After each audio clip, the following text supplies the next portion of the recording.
What's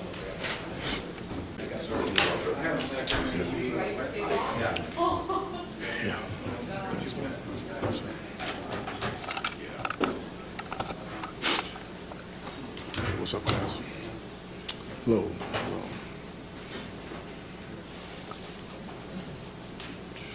Alrighty. All right, thanks everyone for being here. So we had a really good team win on Saturday, and in all three phases we played, complementary football, which is what we need to do to be able to win games. Our goal is to play our best football in November, and we want to finish strong. So we got back to work, this morning. The guys are really focused on the task at hand. Really proud of where our team is. Our coaching staff has stuck together the entire season and always worked to improve and get better. Really good practice. A strong opponent in Indiana, playing for the brass platoon, as you know. So get a chance to get back in the woodshed one more time, which is really important to us. So we got a lot of work to do this week, and we're really focused. So with that, I'll open up for questions. The run game showed a little more improvement last week. I was wondering, just first of all, what you've seen there, and then secondly, with Broussard, we saw more of him on Saturday than we had since Akron, I believe. Was that a matchup thing, or is that just how he's been progressing? Yeah, he had a good week. Broussard had a good week of practice, and in the run game, just see everyone's on the same page. Offensive line's doing a great job. Tight ends are blocking, receivers are doing their part. Runners are running hard. Really good design and scheme. Jay and Cap and the offensive staff doing a really good job of putting a plan together that we can execute against the looks that we knew we were going to see. And then Peyton obviously doing a really good job getting us into the right plays and out of some potentially poor plays because of the looks they were given. So just overall better execution. I'm wondering with the linebackers, what did you see on tape from not just Cal but with Aaron and Ben? It seemed like they were very active. Mm-hmm. And then when you were able to drop Henderson and Spencer in there on some of those dime packages, mm-hmm. What does that do in the middle of the field? Oh yeah, so our linebackers, like I said, are very active. Playing fast, being physical. Really trusting their teammates, knowing where they fit, and just playing, with a really high motor. Those two guys are really good players. All those guys are in there, playing good football for us, playing better. When you get into a dime package, you just get more speed on the field, can match up a little better in terms of coverage, and you get an opportunity to disguise a little bit better as well when you can match personnel and get like 6 defensive backs on the field in some of those passing situations.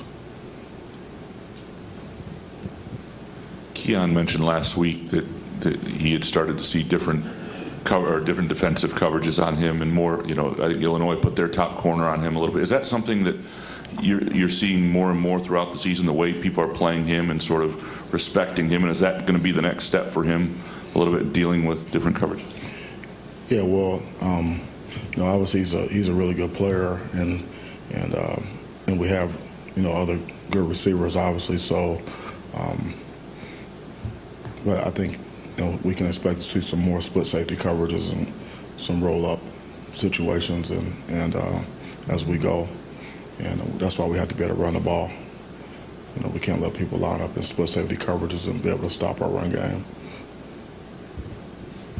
Back to the run game, but also in pass protection, we see two starters out on the offensive line, and we were effective on the ground and no sacks allowed. I was wondering just what you've seen from those guys that have stepped into the lineup and been key contributors. Yeah, next man up. Coach Cap does a really good job developing players, and not just the starters, but the guys that are behind them. So when we need guys to step up, they're prepared to do that. And so, he's doing a heck of a job, and those guys are doing a heck of a job, working hard and preparing. And but it's it's been like that at other positions. It's really just next man up. And I'm really impressed by the way those guys have stepped up and been productive and within the scheme and just doing what they're coached to do. Mel, I think yesterday in the NFL, 3 kickers missed extra points that cost a couple teams games. For Ben to bounce back the way he did, make those 2 kicks in the fourth quarter, what does that say about him? And he said afterward up there that he thought he could have made a 52-yarder with the wind behind him. Do you have those conversations with him before the game, and do you know exactly what he's capable of? Yeah, like I said, I don't talk to the kickers very much, but Ross Ells is our special teams coach, and we get the range coming out of pregame warm-ups, going both ways, whether it's with the wind or against the wind, and so we know what the ranges are when we go into the game, and if something changes, then we'll make our adjustments. So when we were in range, and he did a really good job of executing, and we thought that the game would possibly be decided with special teams. So special teams was a huge factor in the game. Talking about Brandon Baldwin and the new offensive lineman, how has he progressed since earlier in the season when he had a starting opportunity? Where do you see him developing? He just has more experience. Obviously, he's playing with confidence.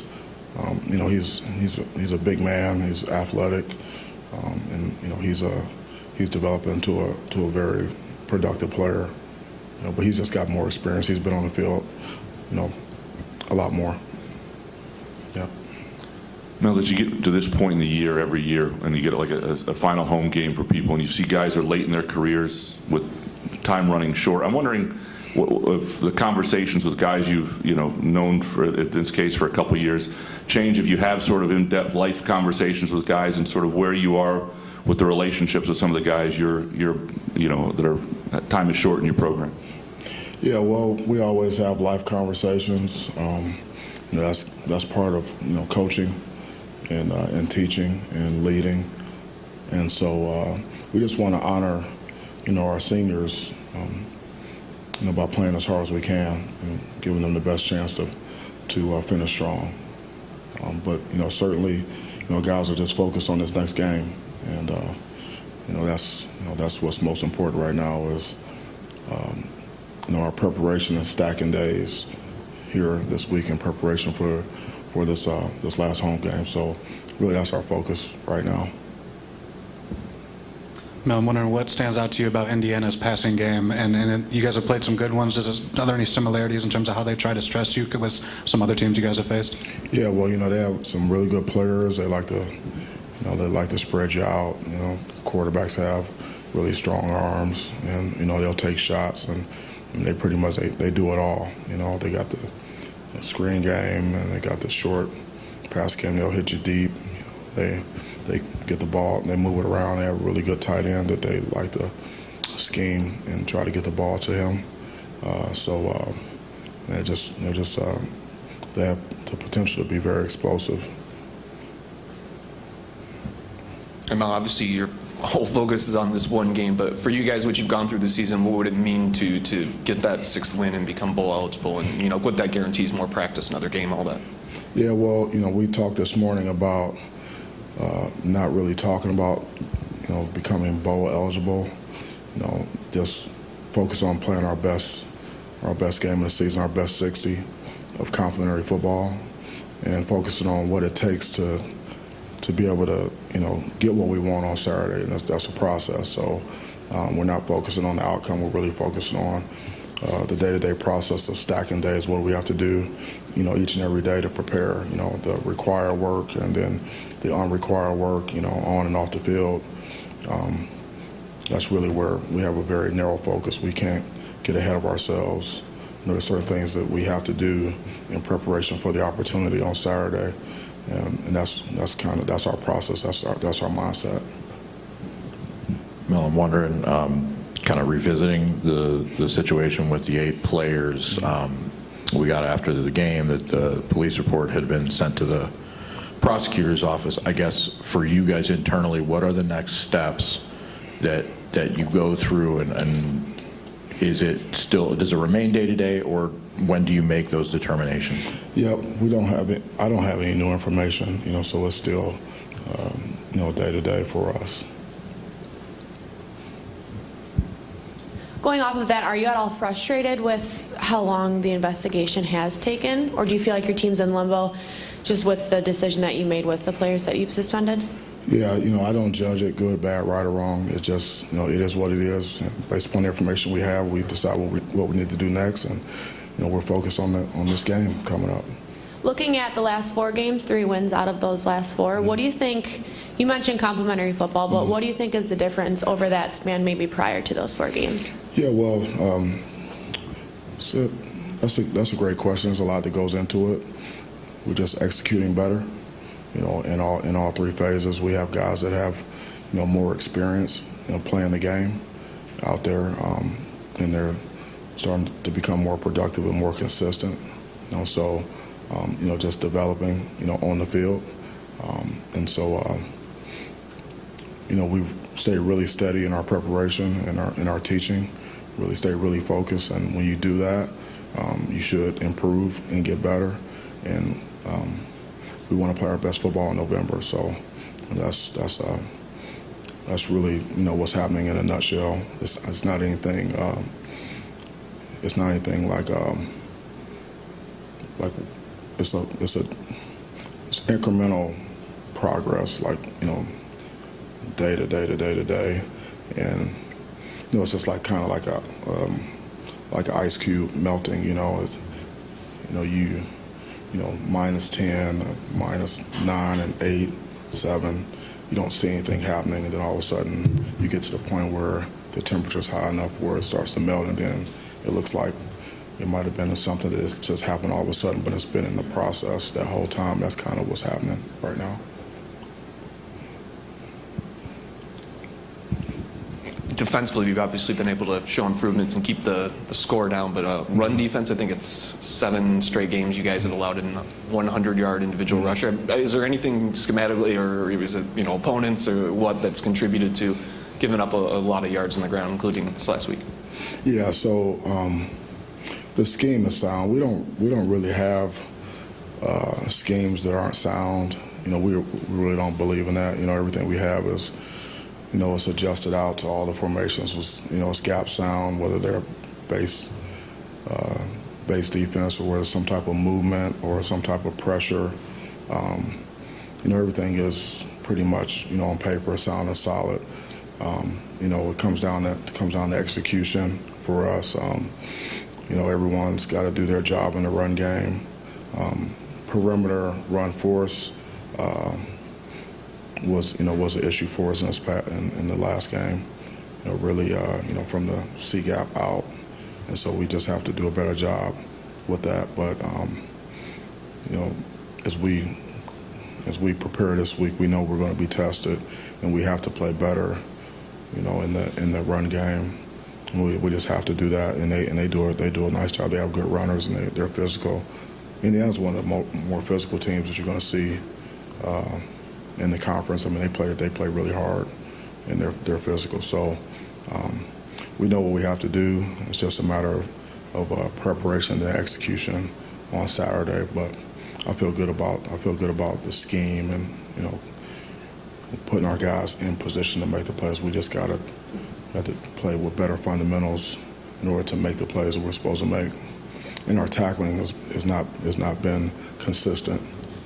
A lot of yards after contact. Mel, when Cal came in, he didn't have the measurables for a lot of Big Ten linebackers. A lot of programs wouldn't have recruited him. How rare is it for a guy who maybe a little undersized to come in and just think his way to 19 tackles and do the kinds of things he's been doing? Well, you're never sure what a guy will become when they come in when they get to the program. You can it's not always the measurables that, make a really good player. And, these guys are so young when they get here. Guys develop at certain rates, and sometimes you may bring a guy and you think he's going to be the best thing since sliced bread, and you're ready to put a yellow jacket on him, and it doesn't quite pan out that way. And then you got some guys that maybe don't really have, or maybe people don't have high expectations for, and they end up being a really good player. And it's like that in the NFL too. NFL is a developmental league, and so guys are still getting better. So that's why it's important to be really good teachers, and have be able to develop players along the way. But what gives guys the best chances with the intangibles, and Cal has those. Like he's tough, he's disciplined, he's selfless. He loves football. He's going to work at it. He has a really good attitude. And he has really good work ethic. So, and he's talented as well. So he's still getting better. He's still developing. So his best football is still ahead of him. So football is a game for tough people, physically and mentally, and he is that. Kind of going off of that a little bit more, how much of his success has been maybe a direct result of the changes that you've made from a schematic standpoint in scheme? Well, Cal, he's always been productive. Like even you go back to last season, he made a lot of plays for us. But obviously, from a scheme standpoint, we're doing everything we can to put our guys in the best position to be able to make plays based upon what type of offense that we're facing, and then what our particular skill sets are.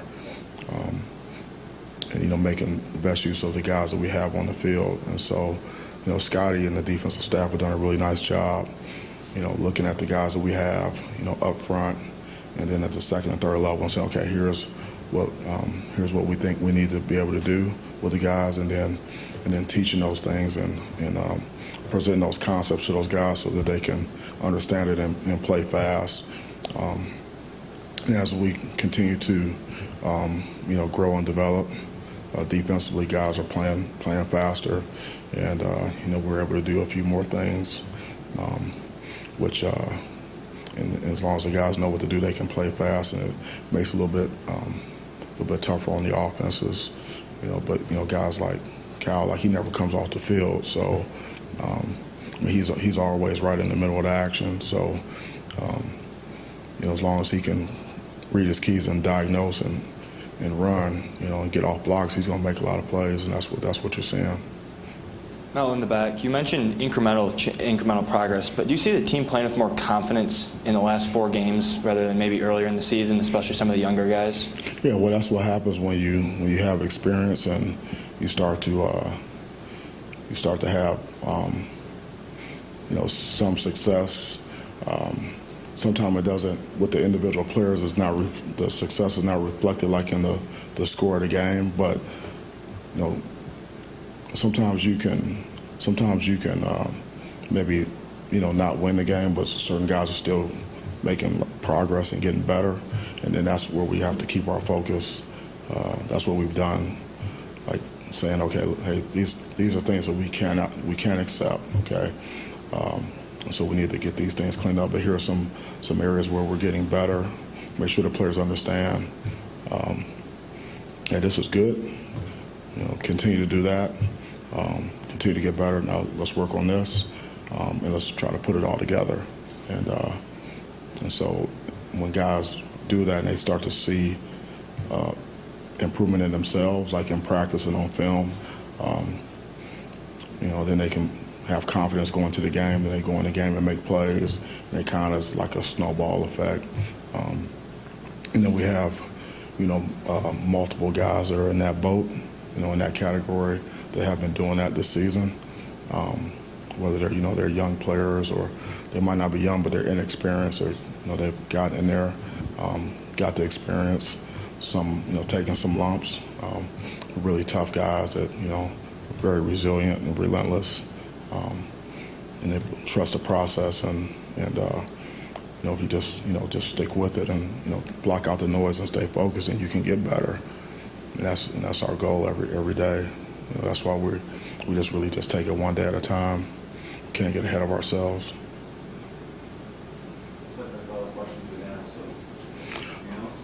All righty. Thank you so much. Thanks for covering the team. See you next time. Go Green.